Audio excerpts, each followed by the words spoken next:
Brasusa nwoma edikan. Ti aduonu nsia.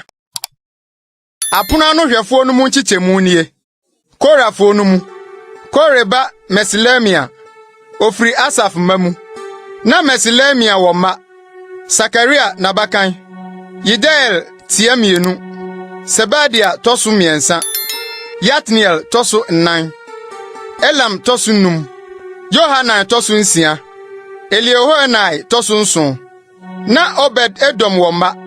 Semaya nabakan. Yehosabat tiamienu. Yoa tosu miensa. Saka tosu 9. Netanel tosu num. Amiel tosu nsia. Isaka tosu nson. Pioletai tosu nwotwe. Na Onyankopon ahyira no. Na ne ba Semaya so. Wo mama no. Odi wagya fie so.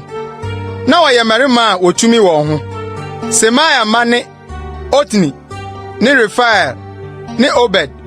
Elsabada ni nuanom Elihu, ni Semakia ye nipa a wotumi wo ho. Yenum nyina free Obed Edom mamu. Wone wo ma ne wo nuanom. Marima a wotumi wo ho a wo osommu ahoden.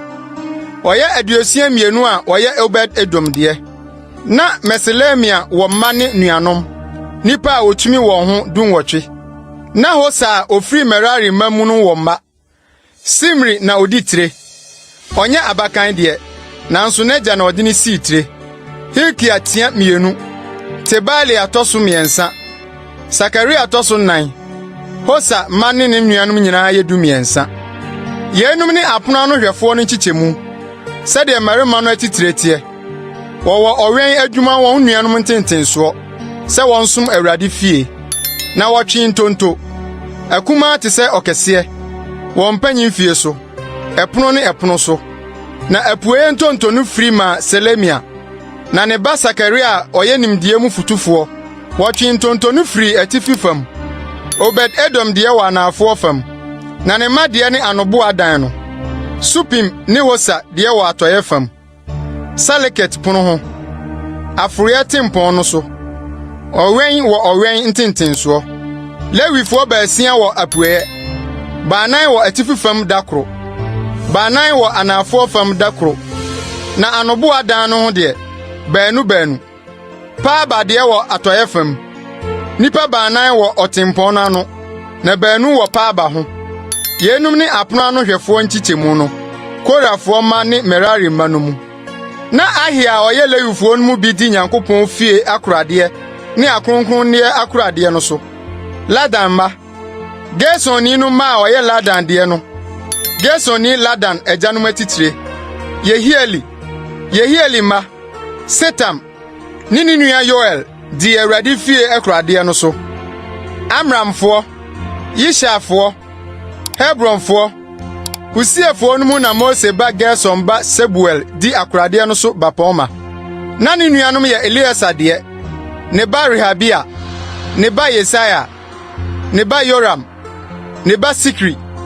Ne ba Selomot.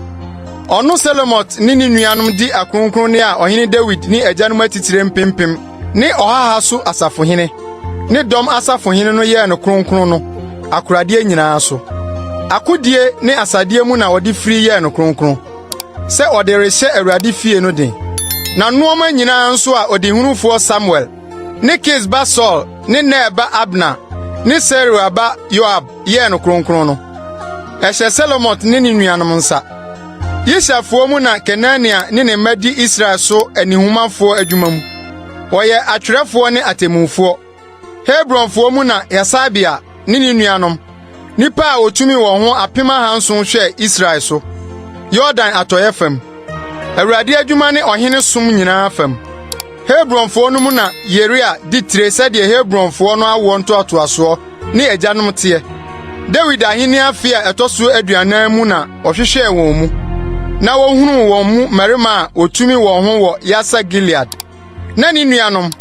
Nipa a otumi wo ho ye mpinu ahanson.